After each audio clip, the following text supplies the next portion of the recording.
बाबा जी और हुजूर जी की प्यारी संगत जी। राधा स्वामी जी। संगत जी, जैसे कि मैंने पहले भी आप सबको सूचित किया था, आज एक बड़ी और सुकून देने वाली खबर आपसे साझा कर रहे हैं। बाबा जी और हुजूर जी सिंगापुर से भारत के लिए रवाना हो चुके हैं और आज वो सीधा डेरा ब्यास पहुंचने वाले हैं। दिल्ली से उनका निजी विमान डेरा के लिए उड़ान भर चुका है। संगत जी, एक और महत्वपूर्ण जानकारी यह है कि परौर में जो सत्संग होना था, जिसमें पहले बाबा जी और हुजूर जी दोनों के सवाल जवाब और सत्संग की योजना थी, अब उस प्रोग्राम को केवल हुजूर जी ही करेंगे। लेकिन संगत जी, इस बात से किसी को भी मायूस होने की जरूरत नहीं है, क्योंकि मुझे यह भी बताया गया है कि बाबा जी पर और सत्संग घर तो नहीं जाएंगे, लेकिन डलहौजी में जो सत्संग घर है वहां उनका जाना लगभग तय है। हो सकता है कि वहां वो सत्संग भी करें और संगत के साथ रूहानी मुलाकात भी हो। हाँ, इतना तो साफ है कि परिवार में इस बार बाबा जी के दर्शन नहीं होंगे, इसकी पुष्टि हो चुकी है। बाकी सब कुछ तो बाबा जी की मौज पर ही निर्भर करता है। संगत जी, शुक्र है उस मालिक का जिनके जुड़े हुए हाथों को देख मैं एक पल के लिए थम सा गया। बाबा जी ने उस वक्त बड़ी नम्रता से कहा, भाई, अब तो मैं भी हिम्मत हार गया हूं। क्या वाकई ऐसा ही कुछ हुआ था? क्या सच में बाबा जी ने उस दिन हाथ जोड़े थे? और फिर ऐसा क्या हुआ कि बाबा जी को कहना पड़ा, मेरे से ज्यादा कल तो तुम ही लोग हो? और ये सुनते सुनते बाबा जी की आंखों में भी आंसू आ गए थे। आज मैं वो तमाम बातें आपके साथ साझा करने जा रहा हूं संगत जी। साथ ही मैं आपको यह भी बताने वाला हूं कि जब बाबा जी ने हुजूर महाराज को गद्दी सौंपी थी, उस वक्त हुजूर जी की क्या हालत थी, उनका चेहरा, उनकी मनोदशा, सब कुछ आज के इस वीडियो में आपके सामने खोलकर रखेंगे। अब बात करते हैं उस अनमोल पल कि जब बाबा जी ने अपने ही एक प्यारे सेवक के आगे हाथ जोड़ दिए थे। संगत जी, एक बात अक्सर ही कही जाती है, सद्गुरु सेवक की करे प्रतिपाल। सद्गुरु सेवक पर सदा दयाल बाबा जी का एक प्यारा बच्चा था। बचपन में वो बच्चा बहुत भावुक और नाजुक दिल वाला था। छोटी छोटी बातों पर वो फूट फूट कर रोने लगता था। जब भी वो रोता तो उसकी जुबान पर सबसे पहले एक ही नाम आता था, बाबा जी। वो मासूम दिल से बाबा जी को याद करता था, जैसे कोई बच्चा अपने पिता को पुकारता है। आज उसी बच्चे और बाबा जी की उस मुलाकात का जिक्र मैं आपके साथ करने जा रहा हूं, जो शायद आपकी आत्मा को भी छू जाएगी। और संगत जी, क्योंकि उस वक्त उस बच्चे की उम्र बहुत छोटी थी, इसलिए बाबा जी ने उस समय नामदान के लिए उम्र 25 साल तय की हुई थी। जो बात आज मैं आपको बता रहा हूं, यह कोई आजकल की बात नहीं। यह किस्सा करीब 15 से 17 साल पुराना है। वो बच्चा जो आज बड़ा हो चुका है, जब छोटा था तो अक्सर बाबा जी को दिल से याद करता था। रोते हुए सिसकते हुए वो बाबा जी को पुकारता रहता था। वह बाबा जी से बार बार अर्ज करता, बाबा जी, मुझे आप नामदान दे दो, मुझे नामदान दे दो बाबा जी। वह बच्चा बाबा जी से बेहद प्यार करता था, लेकिन कभी कभी उनसे नाराजगी भी दिखा देता था। उनका नजदीक था, इसीलिए शायद वो उनसे लड़ भी लेता था। रात के समय जब सब सो जाते थे, तब वह चुपके से उठकर अकेले में रोता रहता था।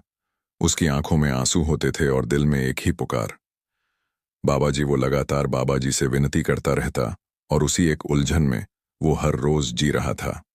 उसका दिल अक्सर सोच में डूब जाता कि वो बच्चा, जिसकी उम्र उस वक्त महज 18 साल की थी, अक्सर यही सोचता रहता था, अगर नामदान ली बिना मेरी मौत हो गई तो क्या होगा? बाबा जी, क्या मेरी आत्मा भटकती रहेगी? क्या मैं उसे सच्चे मार्ग से वंचित रह जाऊंगा? उस समय नामदान की उम्र 25 साल तय की गई थी और यही वजह थी कि वो बच्चा, जो अभी भावनाओं से भरा हुआ किशोर था, दिन रात बाबा जी से एक ही गुजारिश करता रहता, बाबा जी, कृपा करो, मुझे नामदान दे दो। मैं तैयार हूं बाबा जी, मुझे नामदान चाहिए। लेकिन संगत जी, अक्सर यह बात कही जाती है, जो सच्चा गुरु होता है वो अपने सेवक की पुकार जरूर सुनता है, क्योंकि वही तो वो है जो हर पल हमारे अंग संग है।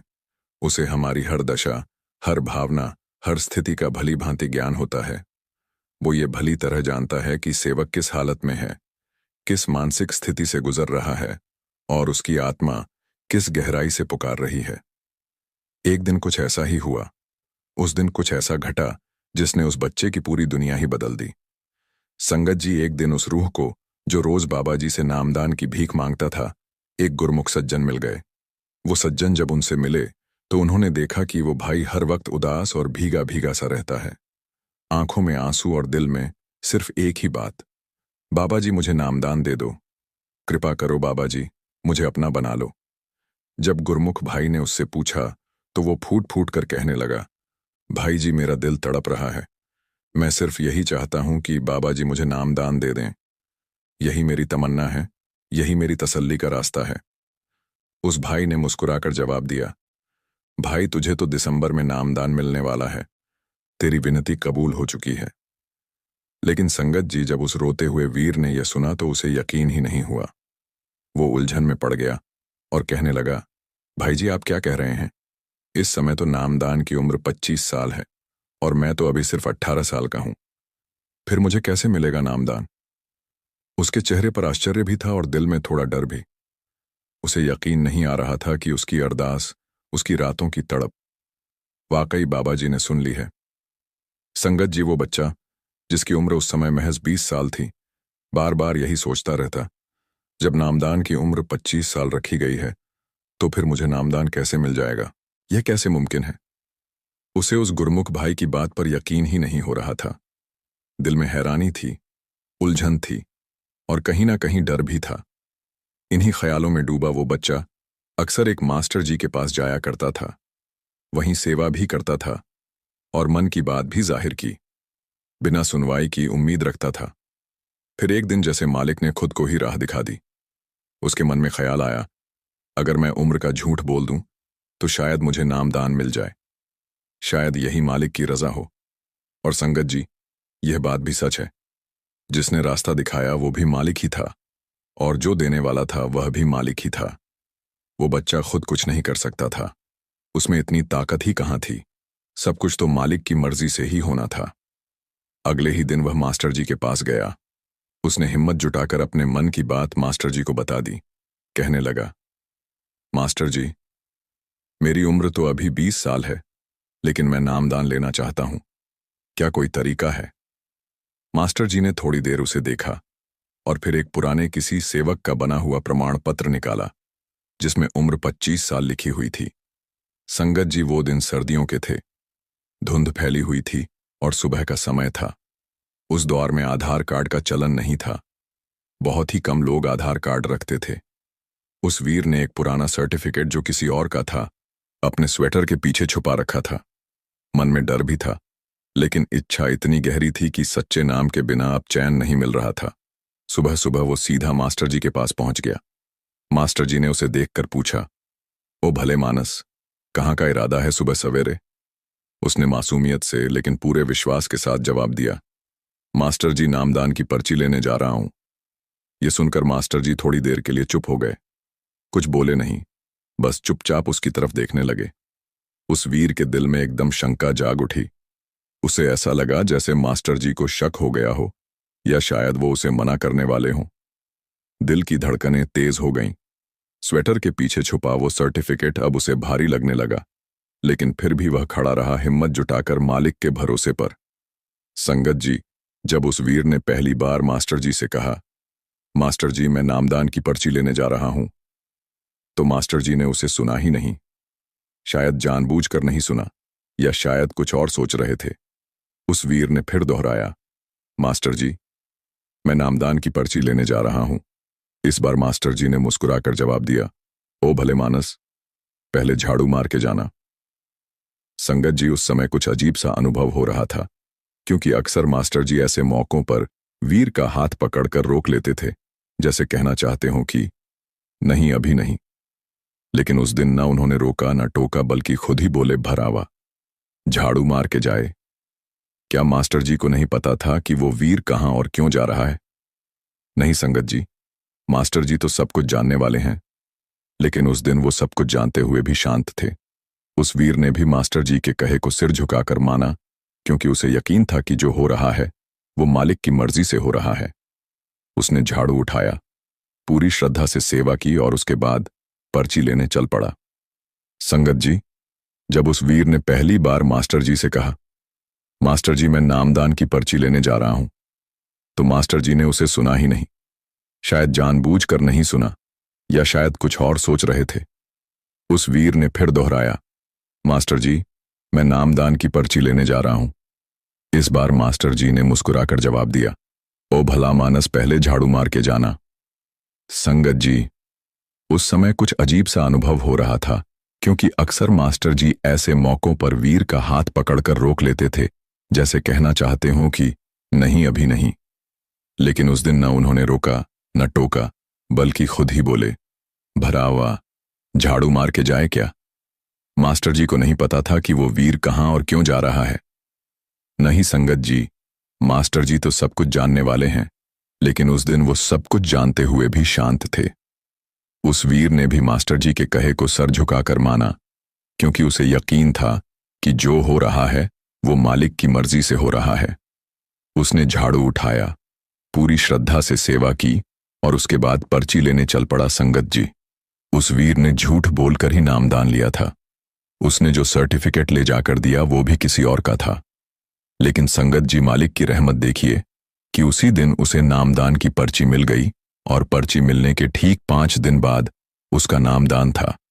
वो वीर बताता है कि मैं तो इस बात पर यकीन ही नहीं कर पा रहा था कि बाबा जी मुझे नामदान दे भी देंगे। मैं तो बस हर रोज बाबा जी के आगे रोता रहा हूं, गिड़गिड़ाता रहा हूं, बस एक ही अरदास करता रहा हूं कि बाबा जी कृपा करो, मुझे नामदान दे दो। और संगत जी, जिस दिन छठी हो रही थी, बाबा जी खुद सामने खड़े थे और बाबा जी ने बड़ी ही कोमल नजरों से उस वीर को देखा और बोले, खड़ा हो जा, तेरा नंबर आ गया है।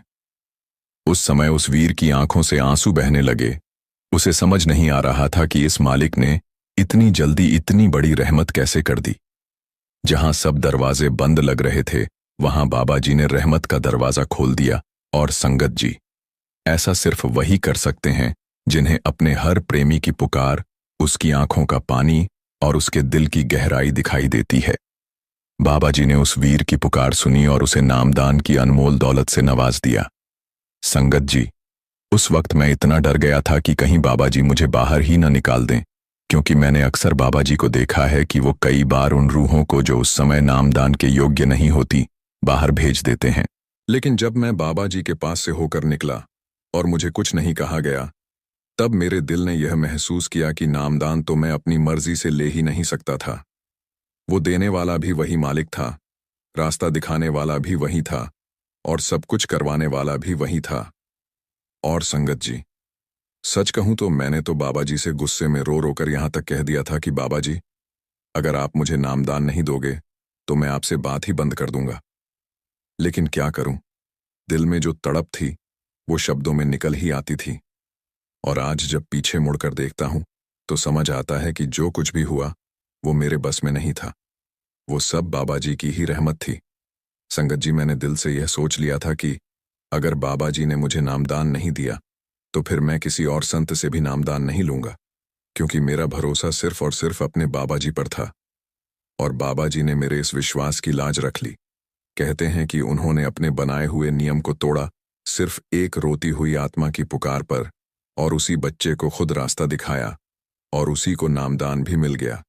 इसीलिए संगत जी, कभी यह मत सोचिए कि मालिक कहाँ और कब दया कर देगा। यह तो उसकी अपनी रहमत की बात होती है। वो कब और किस पर कृपा बरसा दी, ये कोई नहीं जानता। और हाँ, एक बार की बात है, करीब 2006 के आसपास लद्दाख और लेह की पहाड़ियों में एक भयानक बादल फट गया था। हालात बहुत ज्यादा बिगड़ गए थे और वहां बहुत ज्यादा तबाही हुई थी। संगत जी, जब उस वक्त लेह लद्दाख में बादल फटा तो हालात बिल्कुल प्रलय जैसे हो गए थे। ठंड इतनी भीषण थी कि सरकार को फौज से भी मदद मांगनी पड़ी और फिर उन्होंने डेरा ब्यास से भी संपर्क किया।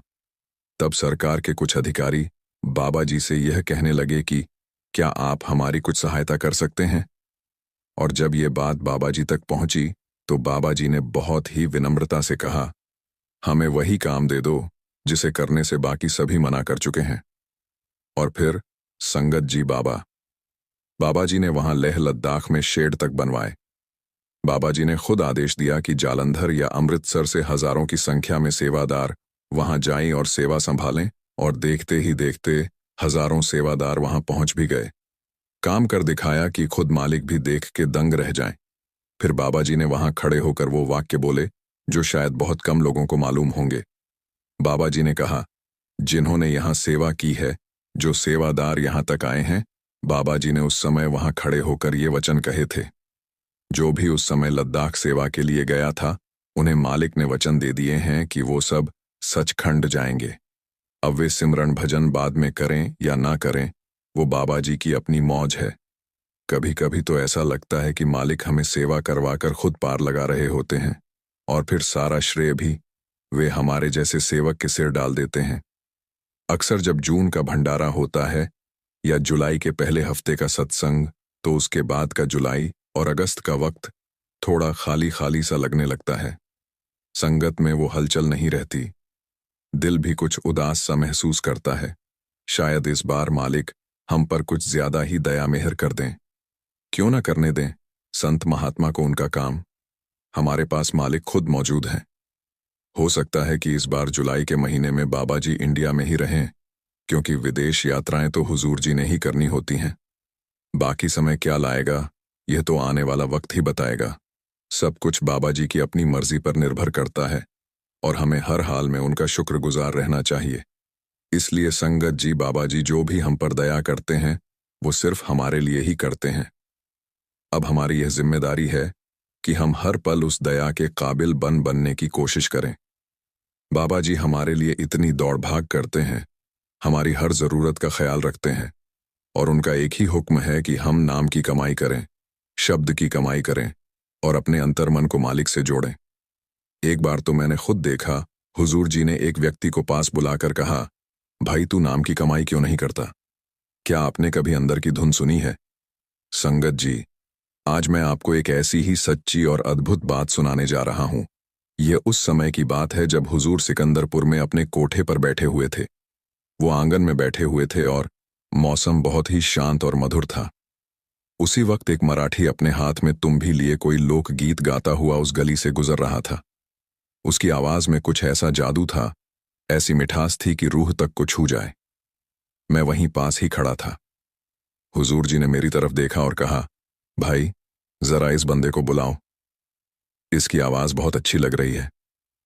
मैं तुरंत उठा और उस मराठी को आवाज दी।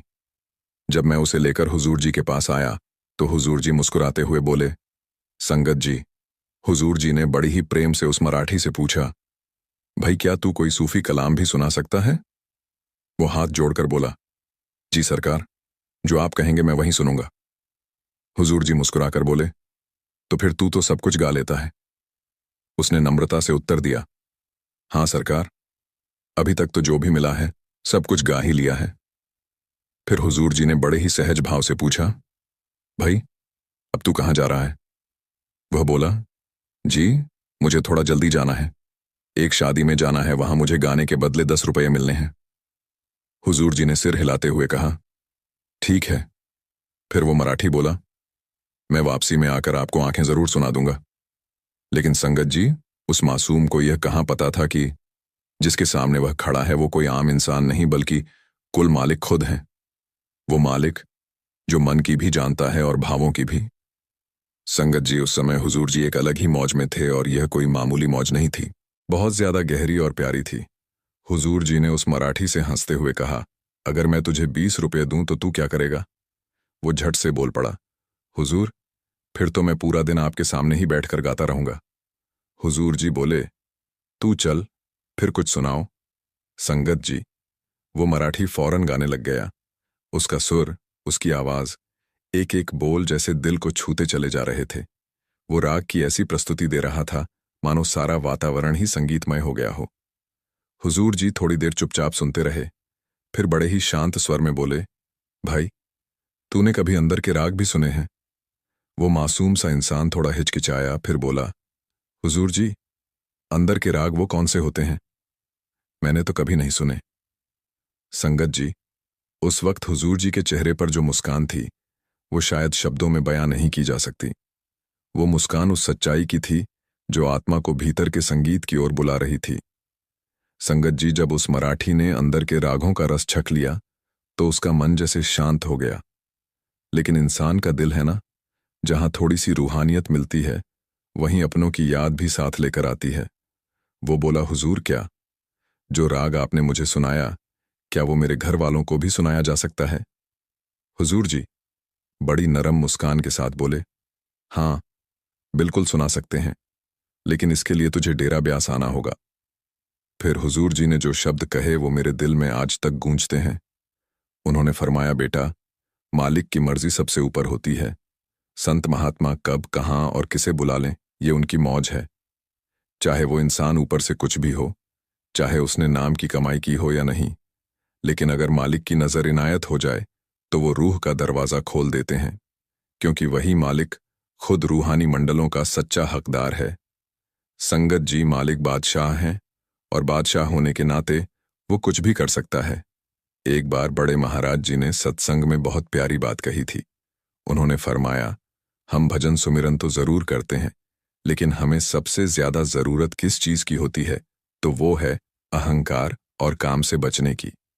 उन्होंने कहा था, अगर हम अंदर चले जाएं और ये सोच लें कि अब तो मेरी भक्ति पूरी हो गई, अब मैं कभी गिर नहीं सकता, तो ये हमारी सबसे बड़ी भूल होती है। मन चाहे ब्रह्म तक भी क्यों ना चला जाए, वहां से भी गिर सकता है। इसलिए हमें कभी घमंड में नहीं आना चाहिए, बल्कि हमेशा उस मालिक की रजा में रहना सीखना चाहिए। संगत जी, इंसान अपने दम पर इस परमात्मा की भक्ति को कभी पूरा नहीं कर सकता। एक बार की बात है, यह घटना बड़े महाराज जी के समय की है। हुजूर महाराज की एक फ्लाइट देरी से थी और इसी दौरान उन्होंने इंदौर में सत्संग फरमाया। वहां एक व्यक्ति था जिसने हुजूर से नामदान लिया हुआ था। वो नियमित रूप से नाम जपता था। जैसे जैसे वो नाम का जप करता गया, वैसे वैसे उसके अंदर का पट खुल गया। जी हां, संगत जी, अंदर से पट खुल गया और मालिक की मौज उतर आई। उस पर कई बार ऐसा होता है कि जब कोई सेवक पूरे समर्पण से भजन करता है और मालिक की दया उस पर पड़ जाती है, तो वो पल ही कुछ और हो जाता है। संगत जी, कई बार ऐसा होता है कि जब मालिक अपनी दया से किसी सेवक पर कृपा कर देता है, तो वो सेवक उस आनंद में ऐसा डूब जाता है कि अपने आप पर काबू ही नहीं रख पाता। कई बार तो उसे सृष्टि के भेद खुलने लगते हैं, अतीत और भविष्य की बातें उसे महसूस होने लगती हैं, और फिर वो हर किसी के सामने बोलना शुरू कर देता है। लेकिन संगत जी, मालिक अगर हाथ रख सकता है तो हाथ खींच भी सकता है। ऐसा ही एक बार हुआ जब मालिक ने कुछ वक्त के लिए उस सेवक पर अपनी मौज दिखाई, उसे रूहानी आनंद का स्वाद चखाया। लेकिन फिर कुछ समय बाद कोई छोटी या बड़ी गलती उसके हाथों हो गई और वो पर्दा जो अंदर खुला था वो फिर से बंद हो गया। संगत जी, उस समय हुजूर महाराज जी इंदौर सत्संग के लिए पधारे हुए थे। उनकी फ्लाइट करीब 2 घंटे लेट हो चुकी थी और इसी दौरान उस व्यक्ति को मौका मिला। वह सीधा महाराज जी के कोठे पर पहुंचा। उसे हुजूर से बस 2 मिनट का समय मिला, लेकिन वह 2 मिनट उसके जीवन के सबसे अहम पल बन गए। वह महाराज जी के सामने गया और हाथ जोड़कर बोला, महाराज जी, आज से कुछ साल पहले मुझसे एक भूल हो गई थी। इस बात को आज 10 साल हो गए हैं और मैं 10 सालों से उस गलती के लिए रोज पछता रहा हूं। मैं अंदर से बहुत थक गया हूं महाराज जी, अब मुझसे और नहीं सहा जाता। कृपा करके मुझे माफ कर दीजिए और मुझे दोबारा वो रूहानी दौलत लौटा दीजिए। महाराज जी ने बहुत ही कोमल शब्दों में जवाब दिया। उन्होंने फरमाया, पुत्र, मेरी बात सुन। तेरी गुहार मेरे सामने नहीं, उस मालिक के आगे करनी है जो तेरे अंदर बैठा है। अपने अंतर के मालिक के सामने सर झुक और उसी से मांग वही दे सकता है। संगत जी, जब उस सेवक ने दिल से फरियाद की, अपने भीतर के मालिक को पुकारा, तो वो बाहर निकलने ही वाला था कि चमत्कार हो गया। जी, पर्दा उसके लिए 10 साल पहले बंद हो गया था। वही पर्दा दरवाजे तक पहुंचने से पहले ही फिर से खुल गया और संगत जी, वो इंसान 10 साल बाद फिर उसी रूहानी अवस्था में लौट आया जहां वो कभी पहुंचा था। यही कारण है कि बाबा जी अक्सर हमें समझाते हैं, भाई, हमें उस रूहानियत की दौलत को केवल पाना ही नहीं बल्कि हजम भी करना है, क्योंकि अगर हम उसे हजम नहीं कर पाए तो मन की ताकत हमें कभी भी गिरा सकती है।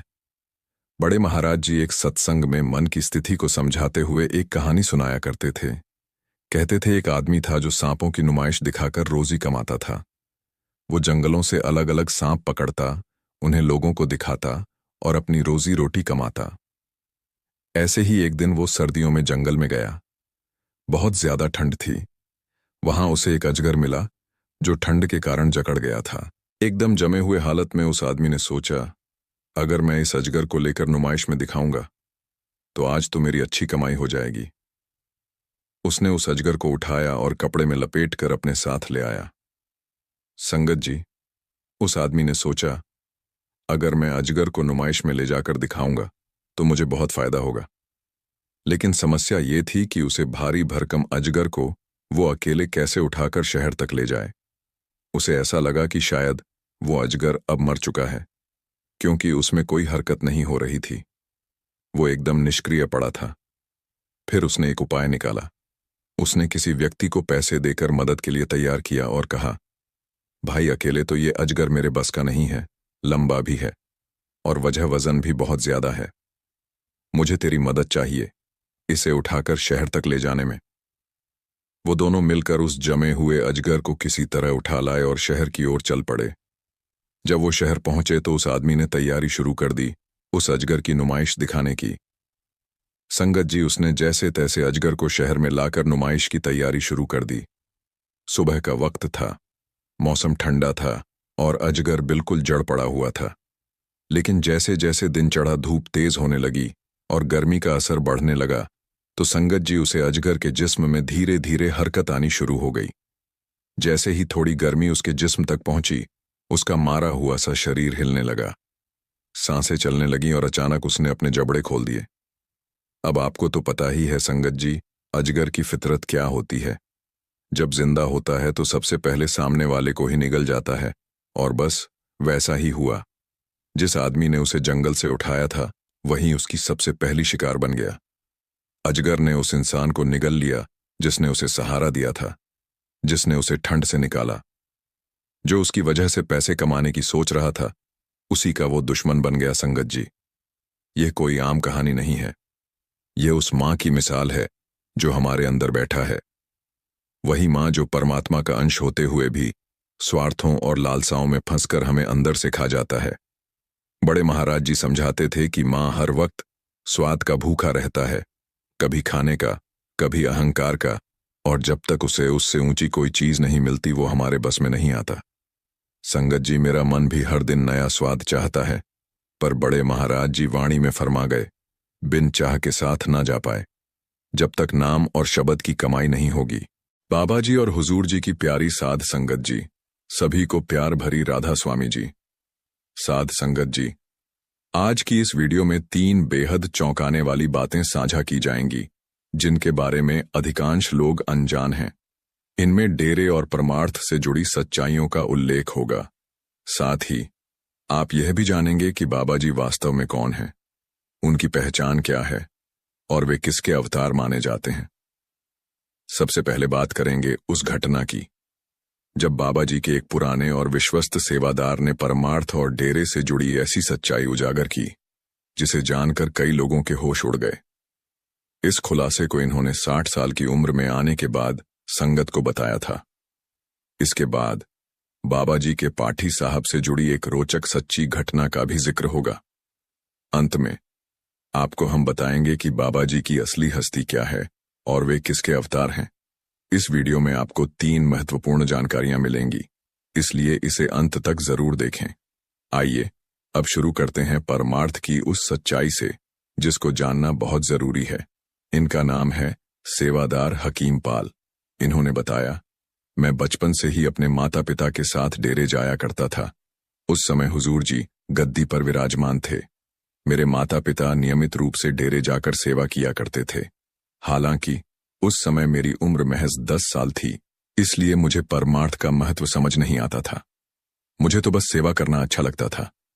जो भी काम मिलता मैं खुशी खुशी पूरा कर दिया करता था। मेरी निष्ठा देखकर दूसरे सेवादार भी मुझसे स्नेह करने लगे। समय के साथ मेरी उम्र बढ़ी और सेवा के प्रति मेरी रुचि भी गहरी होती गई। 20 साल की उम्र में मैं अपने माता पिता के बिना भी डेरे जाकर सेवा करने लगा। हुजूर जी के दर्शन के लिए मेरे मन में ऐसी लगन पैदा हो गई थी कि मैं अक्सर डेरे जाने लगा। 1990 में जब मेरी उम्र 25 साल की हुई तो उसी साल जून में हुजूर जी ने चोला त्याग दिया। यह घटना मेरे लिए बेहद दुखदाई थी। हुजूर जी के जाने के बाद मैं कई दिनों तक डेरे नहीं गया। कुछ दिन बाद बाबा जी ने गद्दी संभाल ली। मैं फिर भी डेरे नहीं गया क्योंकि मेरा मन सिर्फ हुजूर जी को देखने के लिए तड़पता था। मेरे माता पिता ने मुझे समझाया कि गुरु कभी कहीं नहीं जाते, वे हर रूप में हमारे साथ होते हैं। बाबा जी भी हुजूर जी का ही रूप हैं। माता पिता की समझाइश से मैंने अगस्त 1990 से फिर से डेरे जाना शुरू कर दिया और सेवा करना फिर से शुरू कर दिया। मैंने वहां फिर से पूरी लगन और निष्काम भाव से सेवा करनी शुरू कर दी। मेरी निष्ठा को देखते हुए डेरे ने मुझे एक विभाग का हेड बना दिया। उन्हीं सालों में मोबाइल का चलन भी देश में आ गया था। क्योंकि मैं अब एक विभाग का हेड था, मुझे मोबाइल और गाड़ी ले जाने की अनुमति मिल गई। यहीं से मेरे जीवन में बदलाव आना शुरू हुआ। धीरे धीरे इस बड़े ओहदे और सुविधाओं ने मेरे अंदर अहंकार भर दिया और मैं खुद को अन्य सेवादारों और संगत से ऊंचा समझने लगा। मेरे अंदर अहंकार की जड़ें इतनी गहरी हो चुकी थीं कि मैं खुद को सबसे ऊपर समझने लगा था। दूसरों से बात करने का मेरा अंदाज ऐसा हो गया मानो वे सब मेरे अधीन काम करने वाले नौकर हों। संगत में से कोई मुझसे कुछ पूछता तो मैं उन्हें घमंड भरे अंदाज में जवाब देता। मुझे लगने लगा था कि मैं अब एक बेहद शक्तिशाली व्यक्ति बन चुका हूं। मैं चाहने लगा कि लोग मुझे देखते ही सलाम करें। परमार्थ के नियमों को मैं पूरी तरह भूल बैठा था, जहां न कोई छोटा होता है न बड़ा। एक दिन डेरे के प्रबंधन ने मेरे पास एक सेवादार भेजा और कहा कि उसे किसी सेवा में लगाना है। मैंने उसे काम सौंप दिया। वह व्यक्ति पूरी निष्ठा से सेवा करता था, लेकिन गरीब था, इसीलिए मैं उससे ठीक से बात भी नहीं करता था। मेरे भीतर न जाने कब भेदभाव की भावना घर कर गई थी। यह सतगुरु की कोई परीक्षा थी या कुछ और, यह तो मुझे पता नहीं, लेकिन इतना तय है कि मैं इस परीक्षा में असफल हो गया। पहले मैं हर पल सतगुरु का शुक्र किया करता था, लेकिन अब अहंकार ने मेरी सोच पर कब्जा कर लिया था। मुझे लगने लगा था कि मुझे जो भी ओहदा मिला है वह मेरी काबिलियत की वजह से है। मैंने यह मान लिया कि जिस विभाग की जिम्मेदारी मुझे दी गई है वह केवल मेरे कारण ही चल रहा है। यह सोच इतनी बढ़ गई कि मुझे विश्वास हो गया कि अगर मैं वहां से हट गया, अगर मैंने सेवा पर जाना छोड़ दिया, तो पूरा विभाग ही बंद हो जाएगा। मेरे मन पर अहंकार का ऐसा कब्जा हो गया कि मैं मालिक से दूर होता चला गया। अब न तो मेरा ध्यान भजन सिमरन में लगता और न सत्संग में। जब भी मैं भजन करने की कोशिश करता, मेरे मन में बाबा जी की जगह अपने ओहदे की छवि उभरने लगती। आंखें बंद करते ही मुझे सेवादारों के सलाम और संगत के झुके हुए सर दिखाई देने लगते। फिर एक दिन ऐसा आया जब सब कुछ बदल गया। मेरा भयंकर एक्सीडेंट हो गया। मेरी दोनों टांगों में इतनी गंभीर चोट आई कि डॉक्टर ने मुझे बिस्तर से हिलने तक से मना कर दिया। तब भी मुझे यह समझ नहीं आया कि मेरे साथ ऐसा क्यों हो रहा है। अब सेवा तो दूर, मैं अपने पैरों को जमीन पर भी नहीं रख पाता था। डॉक्टर ने साफ कह दिया कि मुझे 4 महीने तक इसी स्थिति में रहना पड़ेगा। लेटे लेटे भी मेरा दिमाग यही सोचता रहता कि मेरे बिना वहां डेरे में सेवा कैसे चल रही होगी। मुझे यकीन था कि मेरा विभाग तो अब डेरे ने बंद ही कर दिया होगा। मेरा अहंकार तब भी पूरी तरह मुझ पर हावी था। लगभग 10 दिन बीत गए और बिस्तर पर पड़े पड़े मैं तड़पने लगा। 10 दिन में ही मेरी हालत खराब हो गई। अभी तो मुझे 4 महीने ऐसे ही काटने थे। आखिरकार एक दिन थक कर मैंने बाबा जी को मन ही मन बहुत याद किया।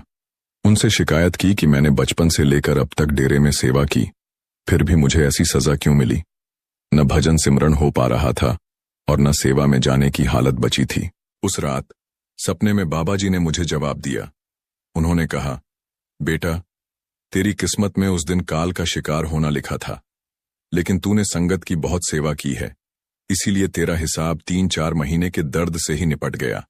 अब यह वक्त खुशी से काट या दुखी होकर, यह तेरे हाथ में है, पर यह चुकता तो तुझे करना ही पड़ेगा। बाबा जी की बातों को सुनकर मैं रो पड़ा और मुझे समझ आ गया कि मेरा घमंड और भेदभाव ही मुझे सतगुरु से दूर ले गया था।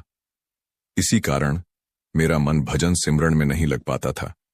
बाबा जी की बातों ने उस रात मेरा हृदय झकझोर दिया। मैं देर तक रोता रहा और सोचता रहा कि इतना बड़ा इंसान बनने के बाद भी एक्सीडेंट वाले दिन सतगुरु ने मेरे जीवन की रक्षा की। मैंने दिल से बाबा जी से क्षमा मांगी और निश्चय किया कि 4 महीने का यह कष्ट खुशी खुशी सहूंगा। 4 से 5 महीने बाद जब मैं थोड़ा चलने फिरने लायक हुआ तो एक दिन डेरे गया। वहां जाकर देखा कि जिस विभाग का मैं इंचार्ज था अब उसकी जिम्मेदारी उसी सेवादार को दी गई थी जिसे मैंने गरीबी के कारण छोटा समझा था। उसे देख मेरी आंखें भर आईं। वह दौड़कर मेरे पास आया और बोला, भाई जी, आप आ गए, अब आप ही इस जिम्मेदारी को संभालें। मेरे बस की बात नहीं है। उसकी विनम्रता ने मुझे भीतर तक झकझोर दिया। मैंने आंसुओं के साथ कहा, भाई, यह जिम्मेदारी सद्गुरु ने मुझे सौंपी है तो तुझे ही निभानी होगी। मुझे तो कोई छोटी मोटी सेवा दे देना, जितना मुझसे होगा मैं कर लूंगा। मैं अंदर ही अंदर हैरान था। जिस व्यक्ति के साथ मैंने बुरा व्यवहार किया था वह आज इतना विनम्र होकर मेरा स्वागत कर रहा था। अगर उसकी जगह कोई और होता तो शायद मेरा चेहरा देखना भी पसंद नहीं करता, लेकिन यह भाई जो अब विभाग का इंचार्ज बन चुका था फिर भी पूरी तरह सरल और विनम्र था। मैंने उस दिन परमार्थ का असली अर्थ समझा। जहां मैं और मेरा जैसी भावनाएं आ जाए वहां समझना चाहिए कि मालिक हमें अपने जहाज से नीचे उतार देते हैं। यह केवल परमार्थ में ही नहीं बल्कि जीवन के हर क्षेत्र में लागू होता है। अहंकार और भेदभाव किसी बड़े अपराध से कम नहीं है। साध संगत जी, आगे हम आपको एक ऐसी घटना बताएंगे जब एक सेवादार ने संगत के बीच और बाबा जी के सामने यह कहा कि बाबा जी किसके अवतार हैं। लेकिन उससे पहले पाठी साहब की एक अहम घटना सुन लीजिए। हुजूर जी उस समय गद्दी पर विराजमान थे। डेरे में शब्दों की सेवा देने वाले सेवादार थे जिनकी आवाज बहुत मधुर थी। हुजूर जी ने उनकी आवाज सुनी और उन्हें पाठी की सेवा दे दी। जहां भी हुजूर जाते उन्हें अपने साथ ले जाते। धीरे धीरे पाठी के भीतर यह भावना आ गई कि हुजूर जी का मेरे बिना काम नहीं चलता क्योंकि मेरी आवाज इतनी मधुर है। एक दिन हुजूर जी उन्हें दिल्ली के पूसा रोड पर सत्संग के लिए ले गए। सत्संग से पहले जब शब्द गाए जा रहे थे पाठी साहब और हुजूर स्टेज पर बैठे थे। जैसे ही सत्संग का समय हुआ पाठी साहब ने बाणी पढ़नी शुरू की, लेकिन उनके गले से आवाज ही नहीं निकल पाई। घबराकर उन्होंने जेब से मिश्री के कुछ दाने निकाले और मुंह में डाल लिए, पर कोई फायदा नहीं हुआ। फिर उन्होंने गला साफ करने वाली गोली खाई, लेकिन स्थिति जस की तस रही। हताश होकर उन्होंने हुजूर जी की तरफ देखा। हुजूर की आंखों में देखते ही पाठी साहब को समझ आ गया कि यह सब उनके भीतर जन्मे अहंकार की वजह से हो रहा है। उन्होंने आंखों ही आंखों में हुजूर से माफी मांगी। हुजूर ने भी उन्हें माफ कर दिया। इसके बाद पाठी साहब की आवाज लौट आई और उन्होंने तुकें पढ़नी शुरू कर दी। इंसान की फितरत यही होती है कि जरा सी तारीफ होते ही उसके भीतर अहंकार जन्म ले लेता है, मगर परमार्थ में ऐसी सोच कभी काम नहीं आती। परमार्थ का असली अर्थ यही है कि जब तक हम काम, क्रोध, लोभ, मोह और अहंकार जैसे विकारों को पूरी तरह नष्ट नहीं कर देते, तब तक हमें इसमें तरक्की नहीं मिल सकती। साध संगत जी, अब मैं आपको वह घटना बताता हूं जब एक भाई ने संगत के बीच बाबा जी के बारे में एक खास बात कही थी कि बाबा जी कौन हैं, किसके अवतार हैं।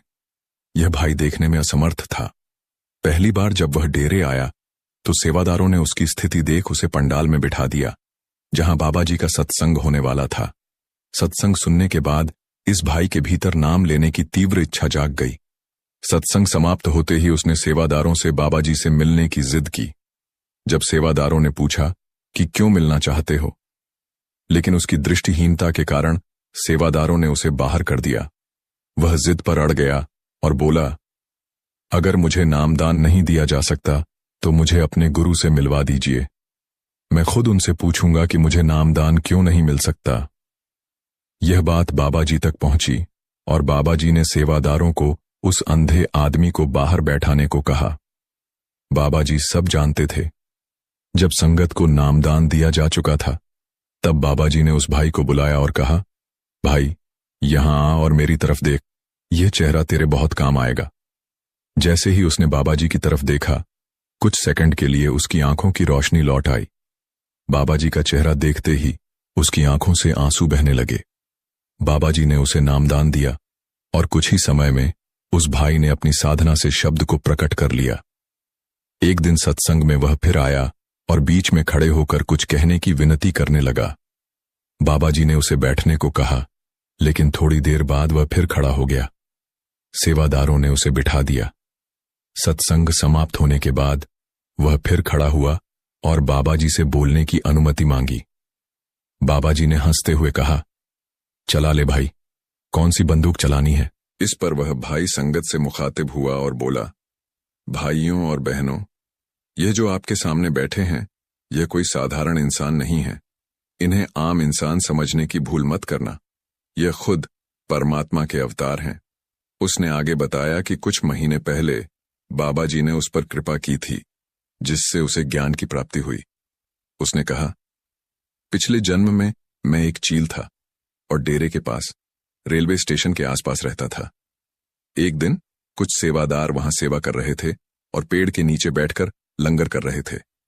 रोटी का एक टुकड़ा जमीन पर गिरा, जिसे मैंने उठा लिया और खा लिया। लेकिन मेरी भूख नहीं मिटी तो मैं शिकार की तलाश में उड़ गया। चील जाति को मांस प्रिय होता है। मैंने देखा कि एक कुत्ता रेलवे लाइन पर अधमरी हालत में पड़ा हुआ है। मैं उसके पास गया और उसकी आंखें निकालकर खा लीं। इसी कारण इस जन्म में मुझे आंखों की रोशनी नहीं दी गई। फिर उसकी आवाज भावुक हो गई। उसने कहा, लेकिन मेरे बाबा जी ने मुझ पर इतनी कृपा की और मुझे सब कुछ दे दिया, क्योंकि मैंने लंगर की रोटी का एक टुकड़ा खाया था। मालिक ने इस जन्म में मुझे अपनी शरण में स्थान दिया। मुझे इस बात का कोई अफसोस नहीं कि मेरी आंखों की रोशनी नहीं है, क्योंकि मेरे सतगुरु मेरे रब ने मुझे वह सब कुछ दिया है जिसकी मुझे जरूरत थी। अब मेरे जीवन में किसी और चीज की कोई कमी नहीं है। यह केवल परमात्मा की महिमा हो सकती है, और इसीलिए मैं आप सबसे कहता हूं कि उन्हें साधारण इंसान मत समझना। ये सच में रब हैं। इतना कहते कहते उस अंधे भाई की आंखों से आंसू बहने लगे और संगत भी इस घटना को सुनकर भावुक हो गई।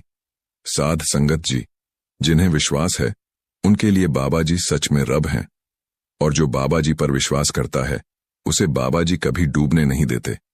उसका हाथ हमेशा थाम कर रखते हैं और बड़ी से बड़ी मुसीबत में उसका साथ देते हैं।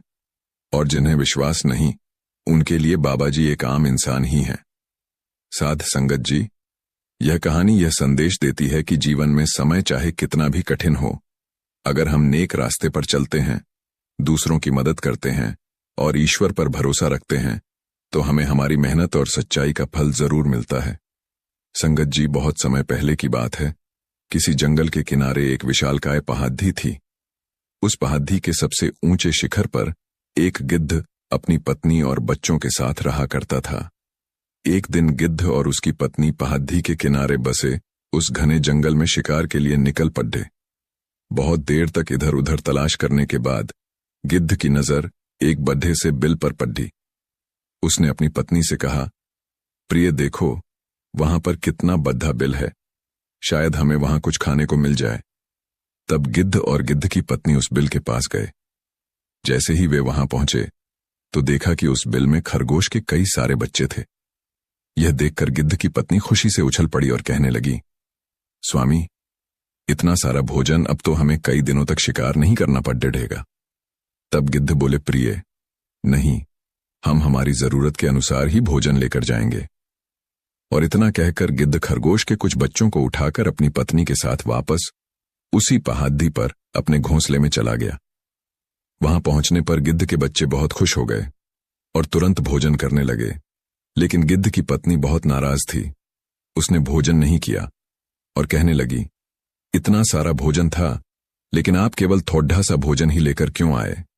तब गिद्ध अपनी पत्नी को समझाते हुए कहता है, प्रिय, हमें कभी भी ज्यादा लालच नहीं करना चाहिए।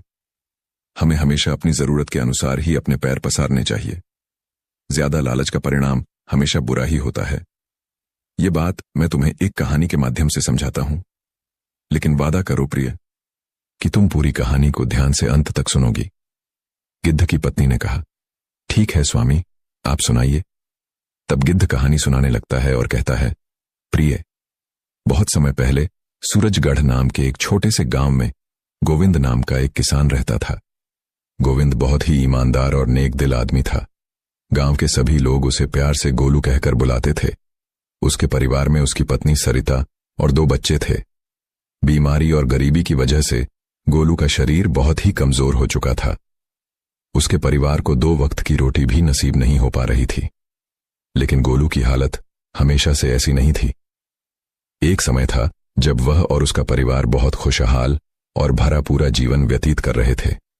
लेकिन 2 साल पहले गांव में एक महामारी फैल गई थी, जिसमें कई लोगों की जान चली गई। दुर्भाग्य से गोलू भी इस महामारी की चपेट में आ गया था। भगवान की दया से वह मरा तो नहीं, लेकिन इस महामारी ने उसे जीने लायक भी नहीं छोड़ा। कुछ समय बाद महामारी तो गांव से खत्म हो गई, परंतु गोलू के परिवार के लिए वह दुख और तकलीफें छोड़ डाट गई। उस महामारी के कारण अच्छा खासा हट्टा कट्टा गोलू अब एक बीमार और कमजोर आदमी बन चुका था। वैद्य और हकीमों से उसने बहुत इलाज करवाया, लेकिन उसकी हालत में कोई सुधार नहीं हुआ। यहां तक कि उसके पास जो 4 से 5 बीघा जमीन थी, वह भी उसके इलाज में बिक गई। अब उसके परिवार की हालत यह थी कि घर में खाने के लिए अन्न का एक दाना भी नहीं था। बीमारी की वजह से गोविंद का शरीर इतना कमजोर हो चुका था कि वह कहीं मेहनत और मजदूरी करने के लायक भी नहीं बचा। उसका शरीर तो बस यूं था कि मानो हड्डियों के ढांचे पर मांस की पतली सी चादर चढ़ा रखी हो, लेकिन उसे अपने परिवार की भूख और प्यास बर्दाश्त नहीं हो रही थी। आज भी उसके घर पर खाने के लिए कुछ नहीं था। उसके बच्चे भूख के मारे बिलबिला रहे थे और रो रहे थे। अपने बच्चों को रोता हुआ देखकर गोविंद रसोई में गया ताकि अपने बच्चों को खाने के लिए कुछ दे सके, परंतु सारे बर्तन खाली थे और रसोई में खाने के लिए कुछ भी नहीं बचा था। यह देखकर उसकी पत्नी कहने लगी, आप कोई रोजगार क्यों नहीं ढूंढ लेते? इस तरह से आखिर कब तक चलेगा? गोविंद कहने लगा, मैंने जिंदगी में कभी भी कोई लापरवाही नहीं बरती और ना ही कभी काम से जी चुराया, लेकिन बीमारी ने मुझे बहुत ही कमजोर कर दिया। अब मैं कामकाज के काबिल नहीं रहा, यह तो तुम भी जानती हो।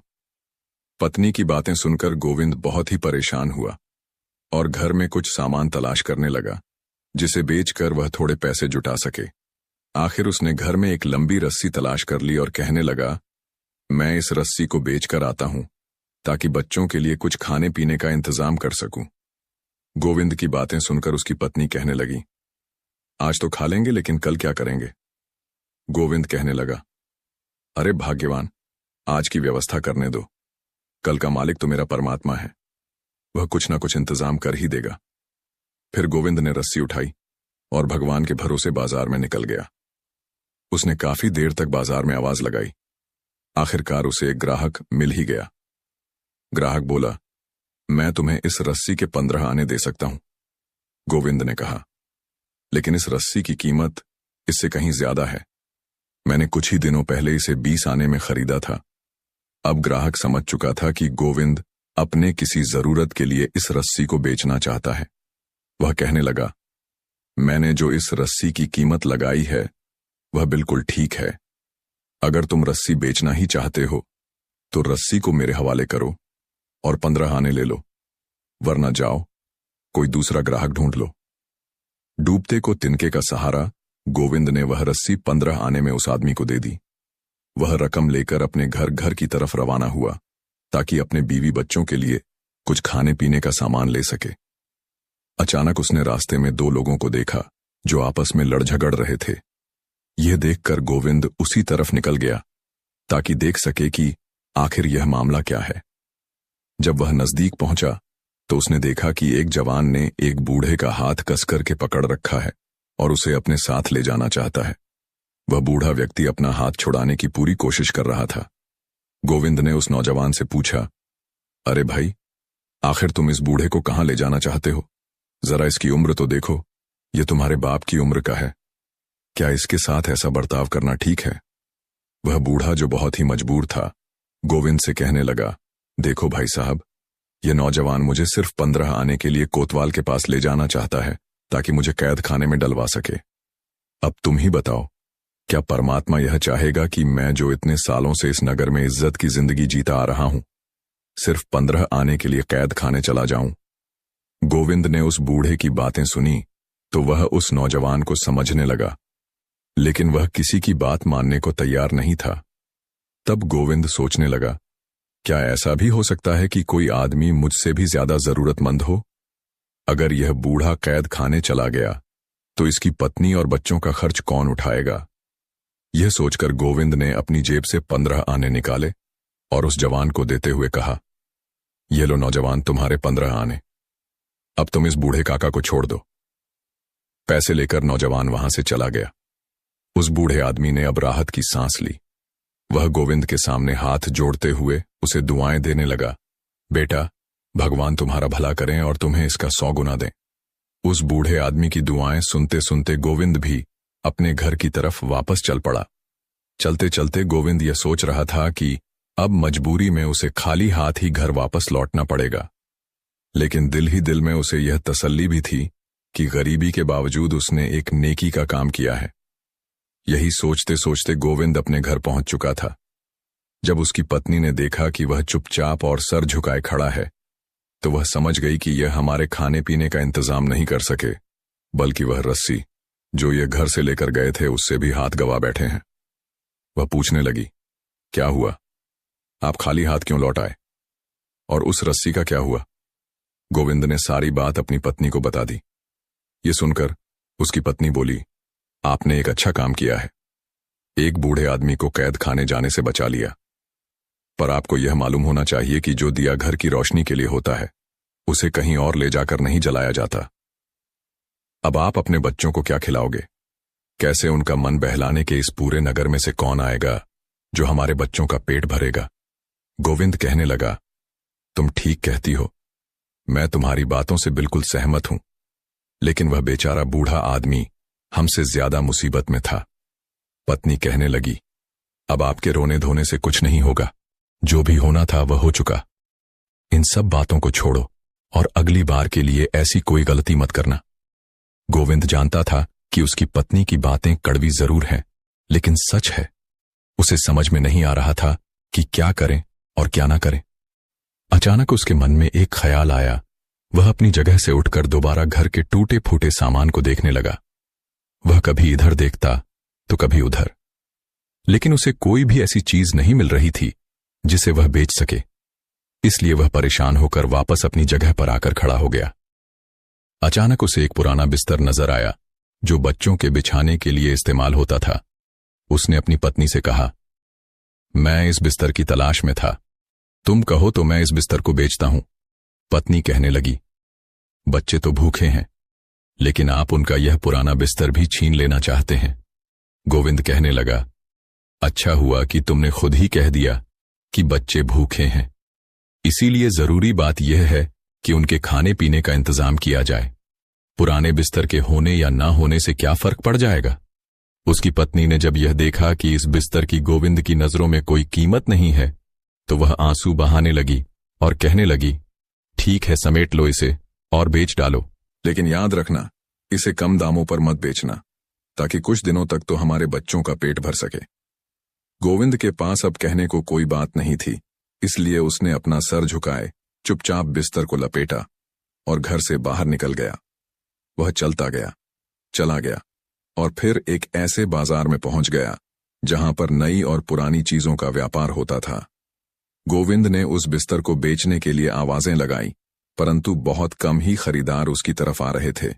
जो थोड़े बहुत आ भी रहे थे, वे इस बिस्तर को इधर उधर पलट कर देखते, उसमें कई तरह की कमियां निकालते और फिर आगे बढ़ जाते। आखिरकार एक ऐसा खरीदार भी आ गया जिसे वह बिस्तर पसंद आ गया था।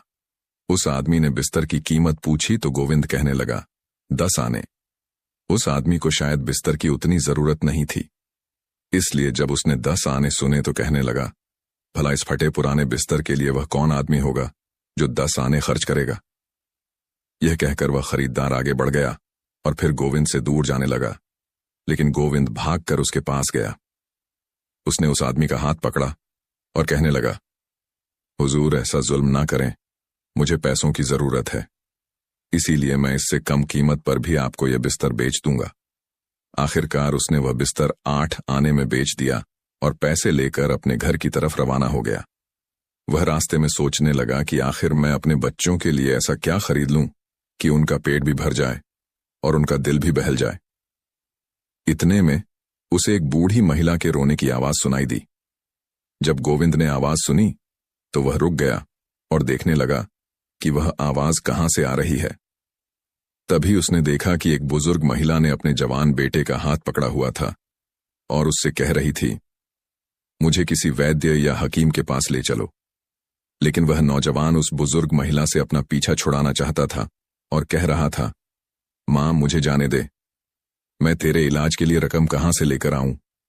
गोविंद ने जब उनका यह झगड़ा देखा तो आगे बढ़ा और उनसे झगड़े की वजह पूछने लगा। बुजुर्ग महिला कहने लगी, मैंने अपने इस बेटे को पालने के लिए दिन रात एक करके मेहनत की, पर आज जब मैं बूढ़ी हो चुकी हूं, मैं बीमार हूं, तो यह मुझे किसी वैद्य हकीम के पास नहीं ले जा रहा। वह नौजवान कहने लगा, मैं इस बात से सहमत हूं कि मेरी मां ने बड़ी तकलीफों से मुझे पाला और मुझे पाल पोस कर बड़ा किया, लेकिन मैं मजबूर हूं। मेरे पास इतनी रकम नहीं है कि मैं अपनी मां को हकीम के पास ले जा सकूं।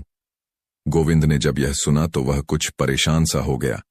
फिर उसने अपनी सारी रकम यानी 8 आने अपनी फटी पुरानी चादर से निकाले और उस नौजवान को दे दिए उसे। नौजवान को गोविंद के इस काम पर विश्वास ही नहीं हो रहा था। उसने चाहा कि वह गोविंद के कदमों में गिर पड़े, लेकिन गोविंद ने उसे ऐसा करने से रोक दिया और कहने लगा, मेरे दोस्त, तुम अपनी जरूरत पूरी करो और अपनी मां का इलाज करवाओ। इसके बाद वह दोनों मां बेटा वहां से चले गए और गोविंद वापस तरह तरह के ख्यालों में खो गया। वह बेचारा बहुत ही हैरान और परेशान था, इधर उधर देख रहा था। कुछ देर के बाद वह अपने घर की तरफ चल पड़ा, लेकिन भूख और बीमारी की वजह से उससे अब चला भी नहीं जा रहा था। फिर भी वह अपने घर जाने को मजबूर था। गिरता पड़ता वह किसी तरह अपने घर पहुंचा। उसने दरवाजे पर दस्तक दी। उसकी पत्नी और बच्चे इसी इंतजार में थे, इसलिए उसकी पत्नी ने तुरंत दरवाजा खोल दिया। उसकी पत्नी के चेहरे पर खुशी साफ झलक रही थी, लेकिन जब उसने अपने पति के चेहरे पर मायूसी देखी तो उसकी खुशी भी गम में बदल गई। पत्नी कहने लगी, अरे ये आपने क्या किया? आप एक बार फिर से खाली हाथ लौट आए। गोविंद ने जब अपनी पत्नी को गुस्से में देखा तो उसे सारी बात बता दी। सारी बात सुनने के बाद उसकी पत्नी बोली, आपको तो सिर्फ दूसरे लोगों से प्यार है।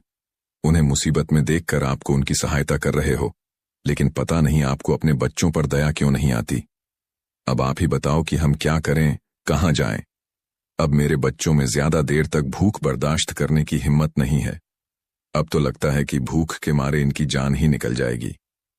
गोविंद में अब इतनी हिम्मत भी नहीं थी कि वह अपनी पत्नी से नजरें मिला सके। कहने लगा, मेरा परमात्मा सब कुछ जानता है। अगर तुम भी उस बूढ़ी औरत की फरियाद सुनती तो तुम भी वही करती जो मैंने किया है। लेकिन विश्वास रखो, भगवान कोई ना कोई रास्ता जरूर निकाल देगा। अगर इस बार मैं कोई चीज बेचने के लिए ले गया तो उसे बेचूंगा नहीं, बल्कि गिरवी रखूंगा, ताकि कम से कम उस चीज से हमें हाथ ना धोना पड़े। पत्नी कहने लगी, क्या हमारे घर में कोई ऐसी चीज बची भी है जिसे आप गिरवी रख सको? गोविंद अपने घर में इधर उधर देखने लगा और फिर बोला, वह संदूक कैसी रहेगी? वह संदूक तुम मुझे दे दो, ताकि इसके बदले में मैं कोई छोटी संदूक खरीद लूं और साथ ही कुछ खाने पीने का सामान भी लेकर आऊं। उसकी पत्नी, जो पहले से ही गुस्से में थी, कहने लगी, अब तो आप इस संदूक से भी हाथ धो लो। यह संदूक ना तो आपसे कोई खरीदेगा और ना ही इसे कोई गिरवी रखेगा।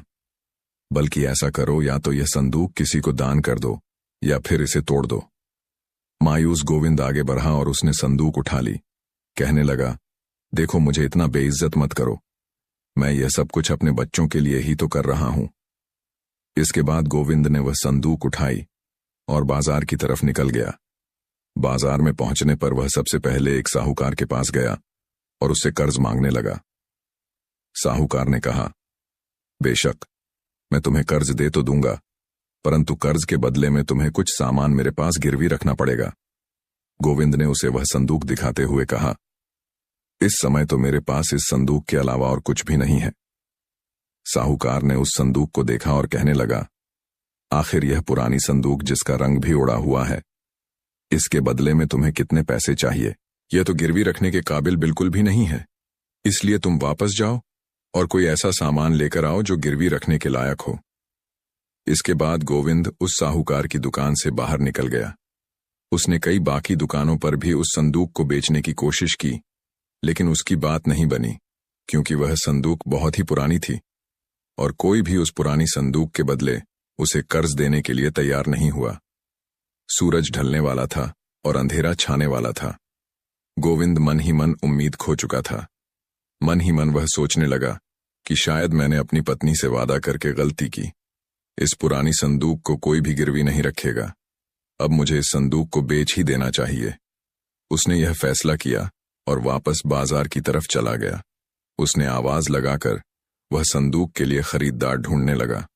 अब उसकी सारी उम्मीदें इस संदूक पर ही टिकी थीं ताकि वह इसे बेच सके और अपनी पत्नी और बच्चों के लिए कम से कम एक वक्त का खाना तो ले ही सके। लेकिन उसकी बदकिस्मती कि उसे कोई भी खरीदार नहीं मिला। अब सूरज ढल चुका था और अंधेरा हो चुका था, इसलिए वह बाजार में सिर्फ अकेला ही रह गया। इसके बाद वह एक मध्यम सी रोशनी में जाकर बैठ गया जो एक मकान की खिड़की से आ रही थी। वह सोच रहा था कि इस हालत में वह कैसे अपने घर वापस जाए और अपनी पत्नी और बच्चों को क्या जवाब दे।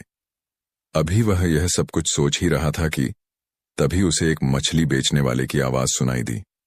यह मछली बेचने वाला भी गोविंद की तरह ही गरीब और परेशान था, इसलिए वह भी उसी जगह पर आकर बैठ गया जहां पर गोविंद बैठा हुआ था।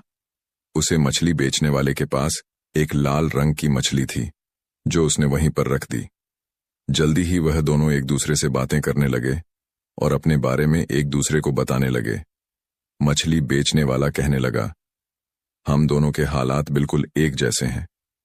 क्यों ना हम ऐसा कोई काम करें जिससे तुम्हें इस संदूक से छुटकारा मिल जाए और मुझे इस मछली से। मेरे पास यह एक लाल रंग की मछली बची हुई है। मैं तुमसे यह संदूक ले लेता हूं और तुम मुझसे यह मछली ले लो। यह मछली लेकर तुम अपने घर चले जाओ ताकि आज की रात तो कम से कम तुम्हारी पत्नी और बच्चे अपना पेट भर सकें। गोविंद ने कुछ सोचा और फिर कहने लगा, हमारे पास इसके अलावा और कोई चारा भी तो नहीं है, बजाय इसके कि मैं खाली हाथ अपने घर जाऊं। कम से कम एक मछली तो मेरे पास होगी। अब गोविंद एक छोटी सी मछली का मालिक बन गया, लेकिन मछली बेचने वाले को उसके बदले में एक बड़ी सी संदूक मिल चुकी थी।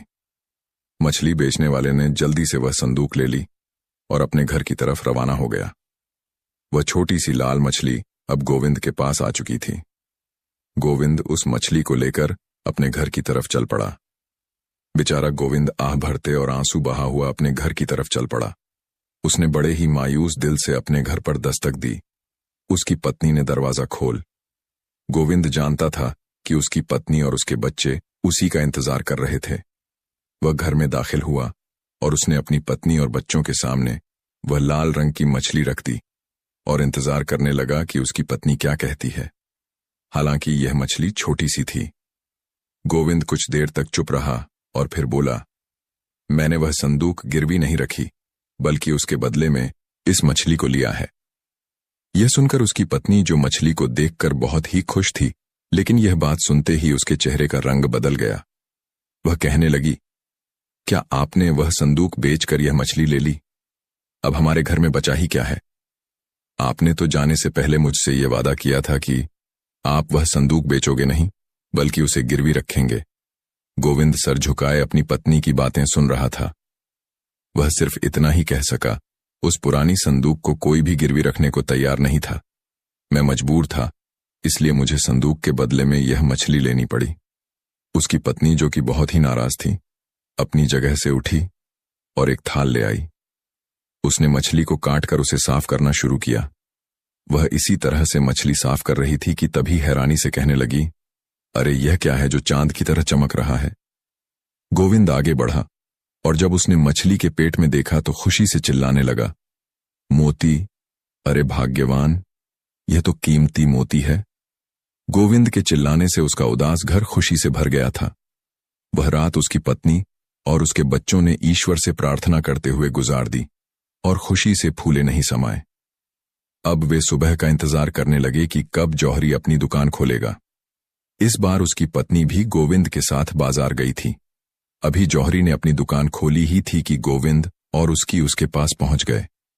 गोविंद वह मोती उस जौहरी के हाथ में देते हुए बोला, सेठ जी, इस लाल कीमती मोती के बदले मुझे कितनी स्वर्ण मुद्राएं मिलेंगी? जब जौहरी ने उसे मोती जो जांचा तो उसे पता चला कि यह मोती तो वाकई कीमती है, इसीलिए उसने उसे मोती के बदले में अशर्फियों से भरी 3 थैलियां मिल गईं। इस बार वह खाली हाथ नहीं था, बल्कि उसके दोनों हाथों में अशर्फियों से भरी हुई थैलियां थीं। धन को पाकर गोविंद और उसकी पत्नी बहुत खुश थे, मानो सारा जग जीत लिया हो। इस दौलत से उसने अपने लिए एक अच्छा मकान बनवाया, जिसमें सुख सुविधा का सारा सामान इकट्ठा किया गया।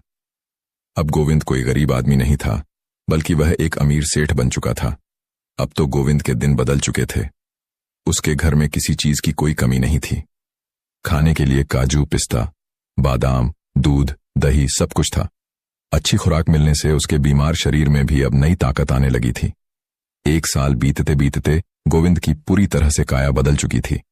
अब वह पहले वाला कमजोर और बीमार गोविंद नहीं, बल्कि स्वस्थ और तंदुरुस्त हो गया था। चेहरे पर लाली, होठों पर मुस्कान, साफ सुथरे कपड़े अब उसकी पहचान बन चुके थे। परंतु दिल से गोविंद आज भी वही पुराना गोलू था, जिसके मन में दूसरों के लिए दया और प्यार भरा हुआ था। इन एक साल के दौरान उसके पूरे परिवार की काया ही बदल चुकी थी। पूरे इलाके में यह बात फैल चुकी थी कि गोविंद को एक मछली के पेट से मोती मिला, जिसे बेचकर उसकी जिंदगी बदल गई। समय के साथ धीरे धीरे यह बात उस मछली बेचने वाले तक भी पहुंच गई, जिसने वह मछली गोविंद को संदूक के बदले में दी थी। जब उसे इस बात का पता चला कि उसकी दी हुई मछली से गोविंद अमीर आदमी बन गया है, तो उसने मन में विचार किया कि क्यों ना मैं गोविंद के पास जाऊं और उस मछली के बदले में कुछ और रकम मांगूं, क्योंकि उसकी दी हुई मछली की वजह से ही आज गोविंद एक सेठ बन चुका था। यह सोचकर वह मछली बेचने वाला अगले दिन गोविंद के घर जा पहुंचा। जब गोविंद ने उसे देखा तो देखते ही पहचान लिया और अपने स्वभाव के मुताबिक उसने मछली वाले को देखते ही कहा, आओ दोस्त, कैसे हो तुम? तुम्हारी वजह से ही आज मेरी किस्मत बदल चुकी है। गोविंद ने उसकी खूब खातिरदारी की और फिर जब वे दोनों बातें करने बैठे तो मछली बेचने वाला कहने लगा, गोविंद भाई, मेरी दी हुई मछली के कारण ही तुम एक सेठ बने हो। उसी में से तुम्हें कीमती मोती मिला था, तो क्या मुझे इनाम में कुछ मिलना नहीं चाहिए? उसकी यह बात सुनकर गोविंद एक पल के लिए हैरान रह गया, परंतु फिर मुस्कुराते हुए कहने लगा, हाँ दोस्त, तुम्हारे साथ मैंने जो सौदा किया था उसी की वजह से मैं आज इतना मालदार हो गया हूं।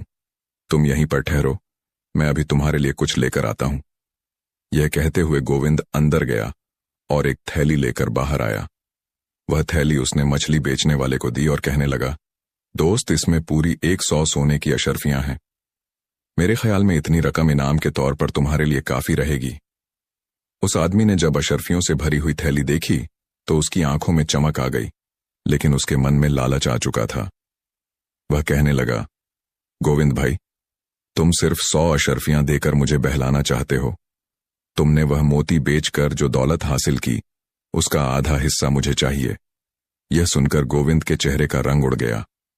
वह कहने लगा, देखो भाई, वैसे तो उस सौदे में मछली के बदले तुम्हें मैंने संदूक दे दी थी, लेकिन यह तो मेरी ईमानदारी और नेकदिली है कि मैं तुम्हें 100 अशर्फियां दे रहा हूं।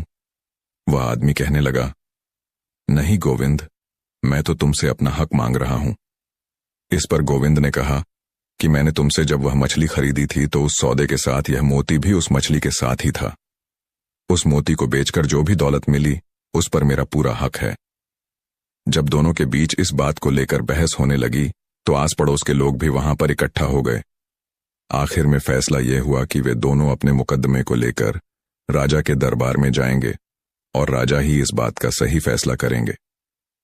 गोविंद और वह आदमी दोनों राजा के दरबार में पहुंचे। तब गोविंद ने शुरू से आखिर तक राजा को सारी बात बताई कि किस तरह से वह बीमारी की वजह से कंगाल और कमजोर हो चुका था। फिर उसे अपने परिवार का पोषण करने के लिए घर की चीजों को बेचना पड़ा और आखिर में उसने इस मछली वाले के साथ सौदा किया, जिसमें अपनी पुरानी संदूक के बदले उसने एक लाल रंग की मछली ले ली और फिर उस मछली में से सफेद रंग का एक मोती निकला, जिसे बेचकर उसे बेशुमार दौलत हासिल हुई थी और उसकी गरीबी दूर हो गई। आज 1 साल के बाद यह आदमी मुझसे उस मोती में हिस्सेदारी मांगने आया है। सारी बात सुनने के बाद राजा ने उस मछली बेचने वाले से पूछा, गोविंद जो भी बातें कह रहा है, क्या वह सच है? क्या तुमने इसे लाल रंग की मछली दी थी? उस आदमी ने कहा, महाराज, सारी बातें बिल्कुल सच हैं। मैंने ही इसे एक लाल रंग की मछली दी थी और उसके बदले में एक संदूक मैंने ले ली थी, परंतु मैंने सिर्फ मछली बेची थी, उसके पेट में जो मोती था वह नहीं। राजा ने पूछा, क्या तुम खुद मछलियां पढ़ते हो? वह आदमी कहने लगा, नहीं महाराज, मैं तो सिर्फ मछलियां बेचता हूं। मैं इन्हें मछुआरों की बस्ती में से एक मछुआरे से खरीद कर लाता हूं। तब राजा ने कहा, अगर मछली के पेट में से निकले हुए मोती पर तुम अपना हक जता रहे हो तो मेरे हिसाब से इसमें एक हिस्सेदार और बनता है, और वह है वह मछुआरा जिसने इस मछली को पकड़ा था। मुझे कोई भी फैसला देने से पहले उस मछुआरे की गवाही भी लेनी पड़ेगी। इसलिए तुम जाओ और कल दरबार में उस मछुआरे को लेकर हाजिर हो जिससे तुमने यह मछली खरीदी थी। इसके बाद राजा ने दोनों को वापस भेज दिया। मछली बेचने वाला वह आदमी अब दुविधा में पड़ चुका था, लेकिन फिर भी वह राजा के कहने पर मछुआरों की बस्ती में जा पहुंचा। उसने उस मछुआरे को ढूंढने की कोशिश की जिससे 1 साल पहले उसने वह मछली खरीदी थी, परंतु काफी ढूंढने के बाद भी वह मछुआरा उसे नहीं मिला। अगले दिन वह फिर से दरबार में पहुंचा और उसने कहा, महाराज, मैंने काफी ढूंढने की कोशिश की परंतु मुझे वह मछुआरा कहीं पर नहीं मिला। राजा ने कहा, अगर यह बात है तो मुझे यह फैसला गोविंद के पक्ष में ही सुनाना होगा। यह सुनकर वह आदमी कहने लगा, महाराज, मुझे 1 दिन का वक्त और दीजिए, मैं कैसे भी करके उस मछुआरे को ढूंढ कर लाऊंगा। उस दिन वह आदमी फिर से मछुआरों की बस्ती में गया और उस मछुआरे को ढूंढने लगा, परंतु उसे निराशा ही हाथ लगी। तब उसने सोचा कि अगर मैं किसी दूसरे मछुआरे को अपने साथ ले जाऊं और वह राजा के सामने यह झूठी गवाही दे दे और कह दे कि मैंने उससे ही मछली खरीदी है तो बात बन सकती है। यह विचार आने के बाद उस आदमी ने एक मछुआरे को इस बात के लिए राजी कर लिया कि वह के दरबार में यह गवाही देगा कि वह मछली उसने ही उस मछली बेचने वाले को बेची थी। अगले दिन जब दरबार लगा तो गोविंद वहां मछली बेचने वाला और गवाही देने के लिए मछुआरा तीनों राजा के सामने हाजिर हुए। राजा ने उस मछुआरे से पूछा, क्यों भाई मछुआरे, 1 साल पहले क्या तुमने ही वह सुनहरी मछली इस मछली बेचने वाले को बेची थी? वह मछुआरा कहने लगा, महाराज, हां, मैंने ही वह सुनहरी मछली इस आदमी को बेची थी। यह सुनकर राजा कुछ पल के लिए चुप रहा और फिर उसने मछली बेचने वाले की तरफ देखा और बोला, असल बात तो यह है कि उस मछली के पेट में से जो कुछ भी निकला हो उसे पर अब तुम्हारा कोई हक नहीं है, क्योंकि उस समय जो सौदा हुआ था उसके अनुसार तुम्हें मछली के बदले में संदूक दी जा चुकी है। मैं यह फैसला तुम्हें पहले दिन भी सुना सकता था, लेकिन मैं तो सिर्फ तुम दोनों की नीयत और ईमानदारी को परखना चाहता था। मेरे हिसाब से गोविंद एक नेक दिल और ईमानदार आदमी है। उसकी नीयत में कोई खोट नहीं है, क्योंकि आज भी वह तुम्हें उस मछली के बदले में 100 अशर्फियां देने को तैयार था। हालांकि इस बात की कोई जरूरत भी नहीं थी, परंतु तुम्हारी नीयत बेईमान और लालची है, क्योंकि तुमने अपनी झूठी बात को सच साबित करने के लिए मेरे सामने एक झूठा गवाह लाकर खड़ा कर दिया। तुमने उस मछुआरे को सब कुछ समझा दिया मगर इसे मछली का रंग बताना भूल गए। जब मैंने उससे पूछा कि क्या तुमने सुनहरे रंग की मछली बेची है तो इसके जवाब में इसने कहा, रंग लाल था। अगर मछली के रंग के बारे में यह मछुआरा भूल गया होता तो साफ साफ कह सकता था कि इसे अब मछली के रंग के बारे में कुछ पता नहीं है, परंतु झूठ के पांव नहीं होते और इसने सुनहरे रंग की मछली होने पर हामी भर दी।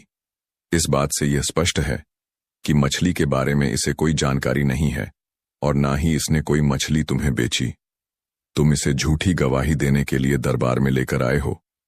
नियम के मुताबिक तो तुम्हें इसकी सजा मिलनी चाहिए और तुम पर जुर्माना होना चाहिए, लेकिन मैं इसका फैसला गोविंद पर छोड़ता हूं। राजा का फैसला सुनकर मछली बेचने वाला आदमी थर-थर कांपने लगा। उसे लगा कि अब गोविंद उसके लिए बहुत ही सख्त सजा सुनाएगा। राजा ने कहा, कहो गोविंद, तुम इस गुनहगार को क्या सजा देना चाहते हो?